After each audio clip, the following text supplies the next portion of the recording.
You are listening to the Happy, Healthy, Hot Mom Summit, where you will discover how to be fit, sexy, and energized, even if you are a busy mom. With your host, top female fat loss and hormone specialist, Dr. Michelle Sands. Hi, welcome back to the Happy, Healthy, Hot Mom Summit. I'm your host, Dr. Michelle Sands, and today we have Leah Pica.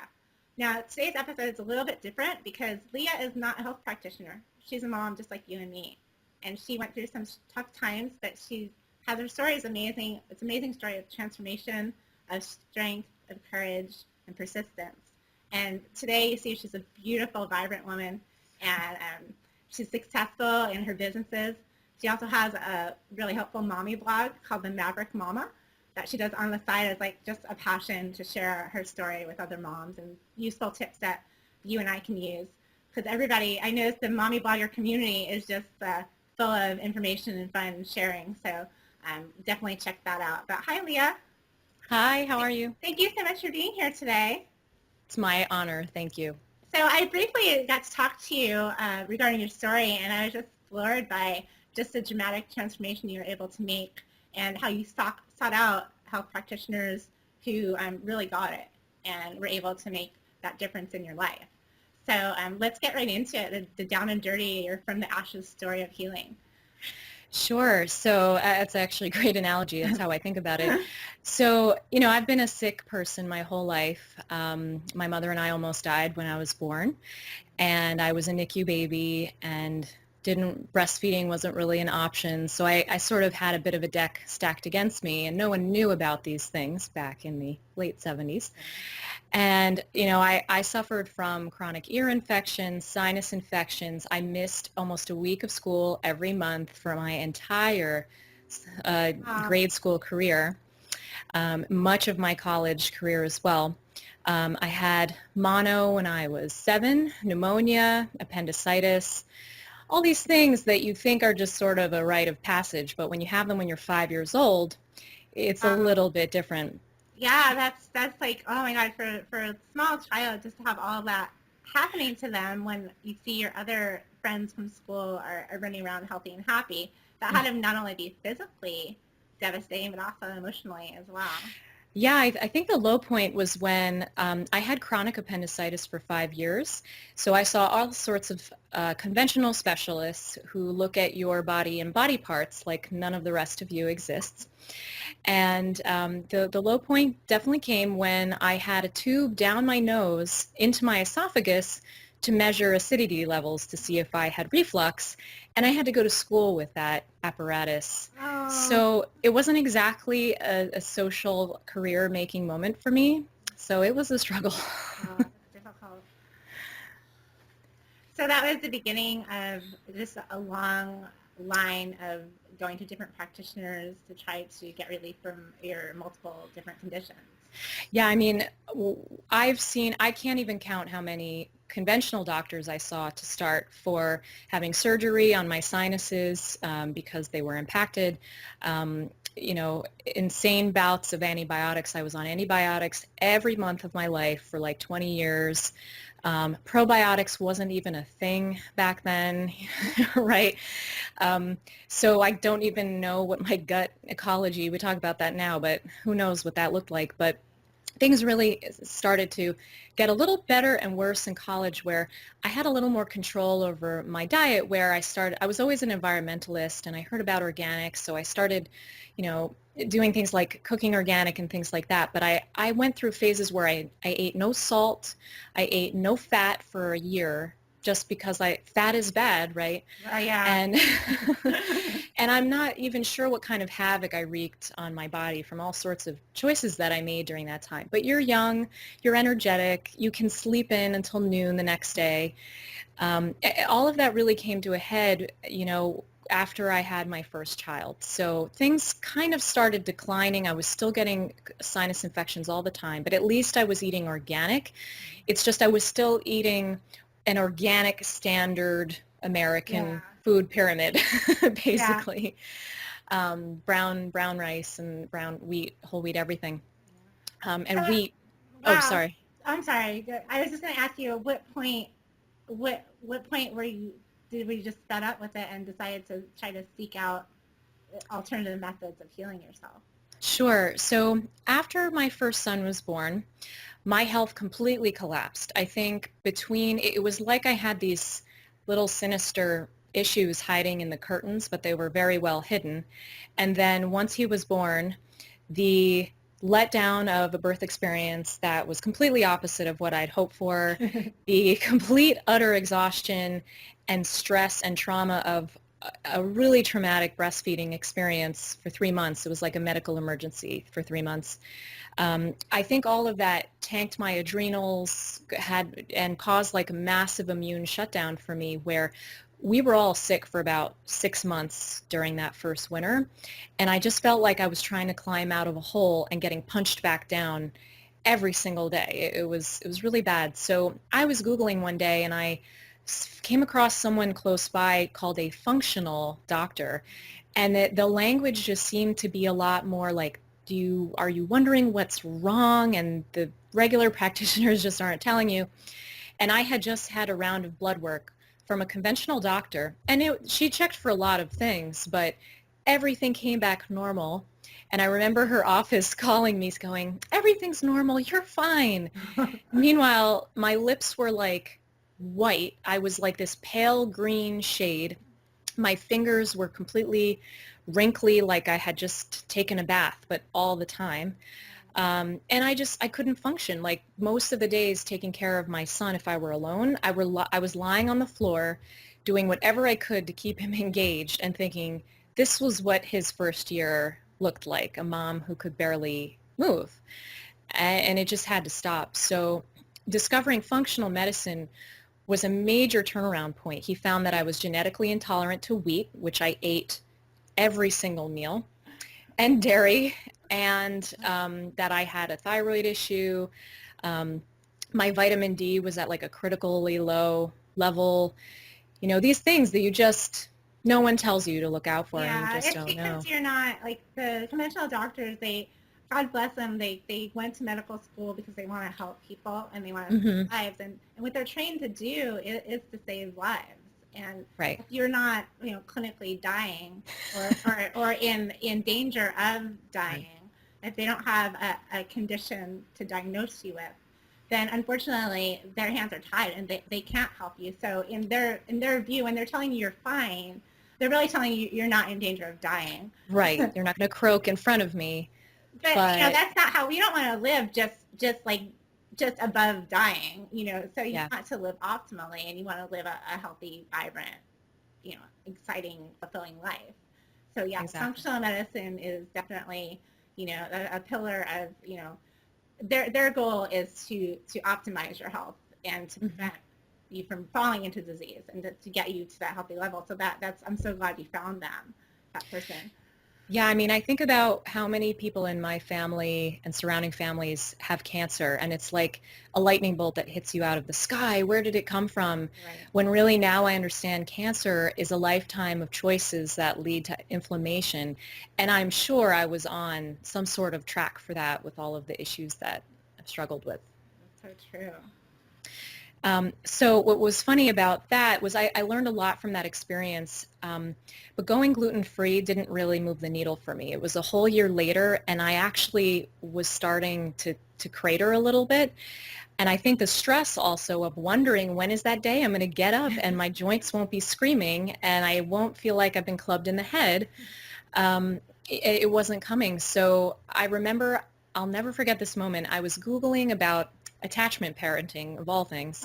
And I came across a blog post by Emily Bartlett from Holistic Squid, who I now know, and it changed my life. Here was this beautiful blog with photos and a personal story, and she just was so honest and unabashed. There was no dogma like you must do this and that. It was compassionate and understanding, and I felt better about some of the choices I had to make, to stop breastfeeding and things like that. So then I see more posts on her site like, I eat white rice. My family ate 40 pounds of butter in a month. And I was like, whoa, wait, I'm sorry. White rice and butter? No, these are evil. These are evil things. So I started reading and I was like, wait, there's a whole science behind food and what nutrient density actually means. Like grains are plants and they want to grow in the soil. So if you soak them, they will think that they're being grown and release the nutrients to you. Like these were absolute revelations. And I just discovered this network of the most inspiring women, Mommy Potamus, Wellness Mama, Wiedemann Reap, all of these became my heroes, my personal heroes. And once I started adopting the real food approach, that's when things started to climb. I went on autoimmune paleo protocol for about 6 months when I discovered Sarah Ballantyne. But even still, I was kind of still dragging a little bit. So I worked with 3 new functional practitioners, and I kind of learned they each have their strengths. Mm-hmm. Even in that, there's no one right process. There's some dogma you have to cut through. But I discovered through tens of thousands of dollars of tests and appointments, I had a parasite called Cryptosporidium, which was probably keeping me from absorbing any actual nutrients.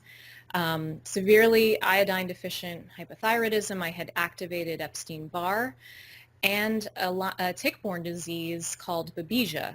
Oh. So there were all these things, and a lot of people have each of those things, but my body was under such attack that it just couldn't keep going. So, yeah, and no matter how perfect your diet was until some of those things were addressed, yeah, you were always just under where you needed to be, and no matter how much you worked on your lifestyle and your diet until you addressed like that parasite, for instance, yep, it was taking away what you were giving your body. Exactly. That parasite was like, thanks. That's delicious. And it took a while, but, and I've done probably 3 parasite protocols since then. But, when I remember those first few days when I started feeling like I was finally climbing and seeing that sunshine on the other side of that hole, my entire perspective changed because I realized I probably caused myself so much stress chasing down the next big cure, the next must-have supplement, everyone arguing about what you have to do, this or that. My mind was spinning so much, and it really hurt my family too, because I was caught in this sort of microcosm of all I could think about was how to climb out of my health hole, and I really didn't focus on what was right in front of me, and that probably killed my health a bit too. Yeah, so your time probably freed up quite a bit once you... Oh, I commit and do a lot now, but the time I committed back then to figuring all this out and now vastly different. And I can't now anyway because I have a whole new business to worry about. So coming out of your health struggle enabled you to actually follow your passion and do what makes you happy. There was this amazing life-changing moment that happened right when I was starting. I was kind of like a few weeks into the parasite protocol, and I had sort of felt at odds with how invested and how committed I was to the work I was doing at my corporate job. I had been in corporate for over 10 years. It had served me well during the economic crash, and it was stable. And I read this article called How Do You Know If You're in the Velvet Coffin? And the velvet coffin was described as this soft, plush coffin where you're comfortable, you're stable, and you're dying a little bit every single day. And I was like, wow, that's me. And, I had a job that on paper people would have killed me for, but I'm a person of passion. And I think I had lost that fire, and that fire is kind of what keeps your chemicals going right in your body to feel like you're alive every day. And, I was still really sick and not feeling well, and I was invited to speak at a conference about my biggest passion, and I was really nervous. It was the first time I had spoken in over a year. And, I packed every food that I ate, and it was super clean. But there was an amazing reaction to that speech, and a friend of mine said, and before this I had started my health blog just as a little hobby thing. I'm a digital marketer and analyst, so it was right up my alley, but it was never going to be my career. I'm not the best at fermenting things, and and creating facial lotions and things for myself, totally hobbyist, but more about sharing my story. But I hadn't blogged. I have not blogged there for over a year just because, there just was no time. So when my friend sat me down and said, every single person who just saw you speak would have signed up for a newsletter, your blog, a podcast, anything. You do have a blog, right? And I was like, oh my God, not about that. There's this other thing where I talk about making my own yogurt. And it just was like a lightning bolt for me because I realized there was this passion I had waiting in the wings. There was the skill that I had for creating a website and measuring how it would do and what would work and sharing information. And they never coalesced in my mind. They never intersected until that moment. So right after that, I got really busy thinking about how I was going to create a personal brand online that wouldn't interfere with my job, more speaking engagements, how I could start a newsletter. I started collecting emails before my site went live and giving them things, like trying to warm people up very quickly to me. And in just a few months, and I want to say that when that moment happened and I went home that night, my health, I felt better. Like the next morning, my joints did not hurt as much. My brain was not as foggy because I couldn't stop thinking about the possibilities of giving to people in my field a gift that I wasn't given when I started out in my field and helping them propel their career forward. That was exhilarating, and it changed my health, literally.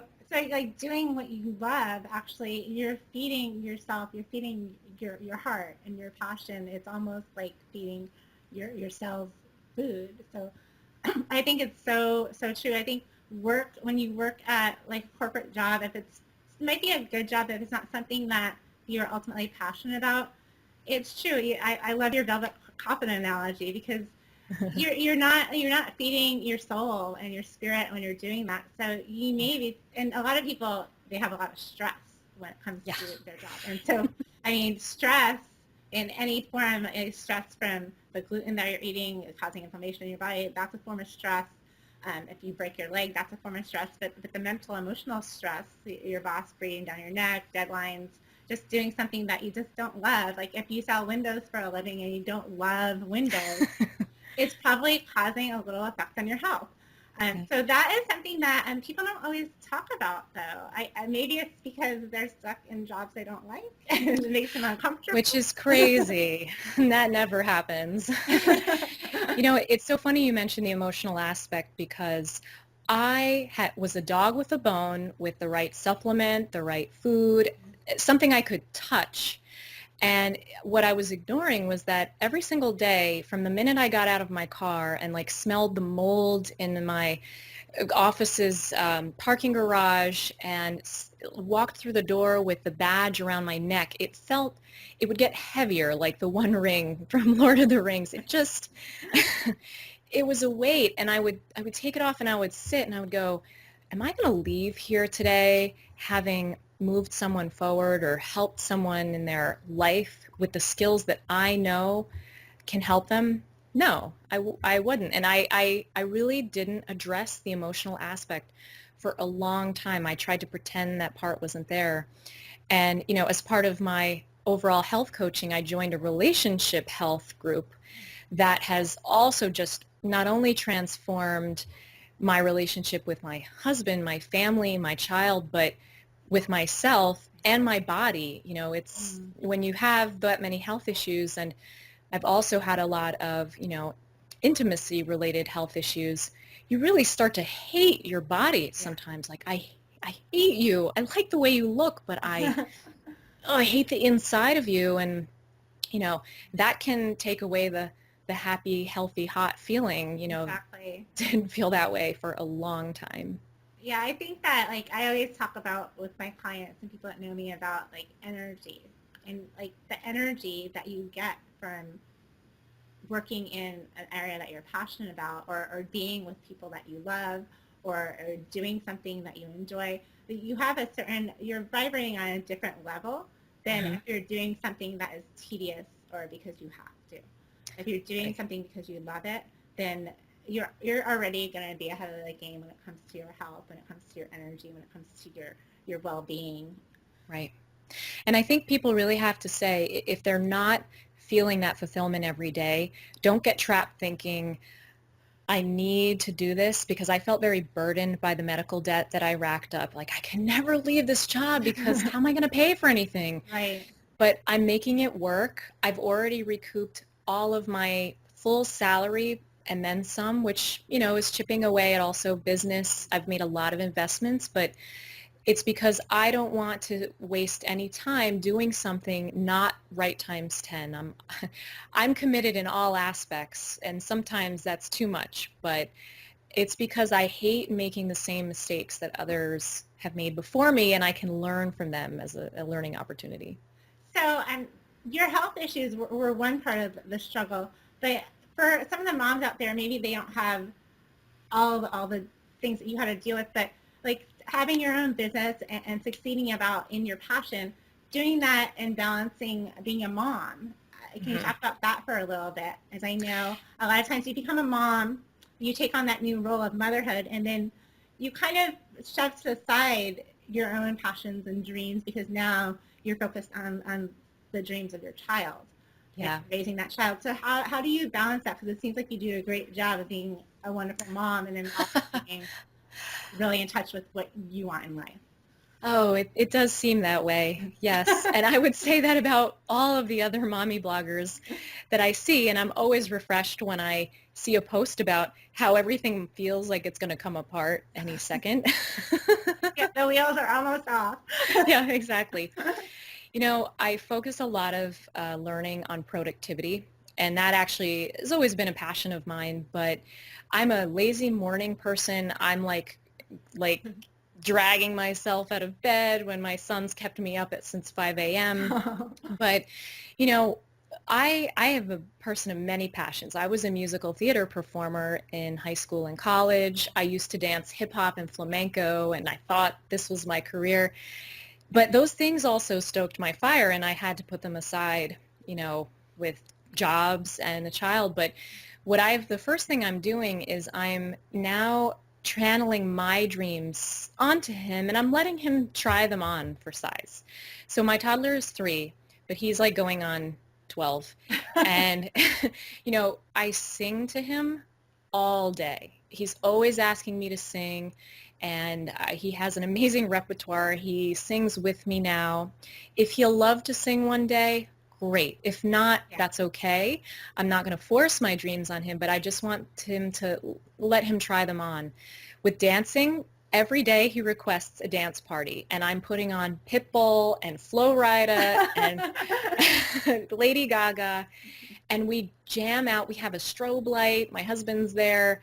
We literally have a jam session where he's showing me his moves, and I know that he's learning rhythm and movement, and he's burning calories. But I want him to love. I want him to love that, but he can decide for himself. And the last thing is with cooking, and this is what I'll be blogging a lot about, is he is a phenomenal eater. He is an eater that people would be so grateful for, and I'm grateful every day for that. And it's something I thought about even when I was pregnant. That was always going to be important to me because we've always been foodies. And the importance from all your struggles, the importance of having that diet in place. So, yes. So your son makes so much sense. And what you eat is going to model what they're going to want. So if you're eating chicken fingers and French fries every day, I'm not saying that doesn't work on some days. Right. Every day, and then they learn that that's what food is, they're not going to want to, their palates are so malleable when they're young, they're going to learn that that's what food is. So, even though we didn't do baby-led weaning with like big pieces of food, which that was an excellent book, by the way, Baby-Led Weaning. But, we did I made his own purees and cereals and things like that. But what I did right from the beginning was I incorporated flavors into his food. He got olive oil and lemon juice and spices like avocado, palm oil, lemon, lime juice, cilantro. Like I would blend that up because they're very complementary. Yeah. he wasn't eating food that would make an adult gag, Right. because I didn't see a difference between baby food and people food. I think babies are just small people. And it's just a consistency, right? It's just that when they're little and they don't have teeth, you just have to puree it. But you're Right. right. I mean, my son eats the same thing we do. It's Right. just in a different, looks different when he does Right. it. And when my friend asked me, like, how do you feed him all this crazy stuff? And I'm like, is it crazy because we're eating it too? I said, would you eat every day a can of pureed, steamed, single vegetables with no flavor, fat, salt, nothing on it? Would you eat that? And she was like, oh God, no. I was like, your baby doesn't want to eat And that. I think that's a lot of times why a lot of moms say, my baby won't eat any of the vegetables, they'll only eat the fruits. Well, the fruits have a lot more flavor. The vegetables, Sure. oftentimes, they're just bitter with no flavor, but you're right, like spices make all of the difference. Yeah. That's huge. And fat. Yes, Copious you're right. amounts of... Yeah. And also, I used Yeah. to make a homemade goat milk formula that had all the healthy fats in it as well. So that, and he started at a young age getting the healthy fats, and then now as he's moving, and he's 8 months old, so as he's moving into like table foods, he's getting the fats as well. So I mean, not a lot of people realize that, because No. especially if you're buying, store-bought baby food, even the organic kind, a lot of times they don't have. Well, I don't even know because I don't buy them, but most of them don't have healthy fats in them, and they don't have spices in them either. No. I think the term healthy fat is an extremely misunderstood term in this country in general, and that there's a whole story in that behind Eat the Yolks. It's one of my favorite books. Changed my life. But absolutely, babies need fat when they're in vitro to build their brains, and they need it out vitro to build their brains. Everybody does. Everybody needs it for their skin. So in my practice, I like to call the fat on your body adipose tissue, because that's what it is, and then dietary fat. So it's not the same thing. Exactly. Yep. Exactly. Awesome. So you actually have, since your son is such a great eater and you want to share that with everybody else, you actually have a wonderful free little guide for everyone watching today, correct? Can you tell us a little bit about it? Yeah, so I've been planning this for over a year and just never got around to it. So this is the perfect opportunity. But basically, I want to just give a few things that I thought about when I was pregnant, even before I was pregnant, about how am I going to grow a kid that's not going to demand chicken nuggets and French fries every night and only eat that. Is it possible? Is this or is it a pipe dream? And I took a lot of steps, like thinking about eating a really varied, flavorful diet when I was pregnant, doing that when I was breastfeeding, like I mentioned, introducing him to flavors when he was young, and eradicating this belief that there is baby food versus people food. Right. He is a person. Now, we do a lot of hiding in food, so I'll blend up a lot of veggie sauces and coat his chicken in that, or I'll make a frittata every week that hides everything. The frittata is the Trojan horse in our household.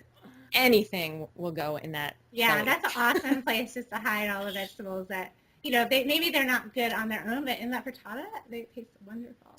Oh yeah, beautiful pastured eggs. He'll never know, but there's lots of different things. So I want to offer that because it is the number one thing I get from other friends, and I think, well, what did we do? And I just want to share that with everyone. That's a great thing, and not everybody talks about that. And even I know some tips. I'm sure some of the tips you have are different than from what I know. So I'll be interested. And as my son grows up, I definitely want him to be, have a great palate like that. So that's amazing. I love that gift. Well, it's been just such a pleasure. I know we could probably talk all day.